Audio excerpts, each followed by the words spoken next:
Kolkata EV ইলেকট্রনিক্সে স্বাগতম। দাদা মশাই কোথা থেকে এসেছেন আপনি? সুজিয়াপুর থেকে। চার্জার রিপেয়ার হয়ে গেল? কতক্ষণের মধ্যে রিপেয়ার করে দিলাম আমি? প্রায় 2-3 ঘন্টা।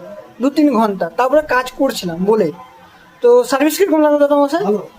আর হ্যান্ড টু হ্যান্ড হলো কি না সঙ্গে সঙ্গে? কেউ যদি আসতে পারে এখানে?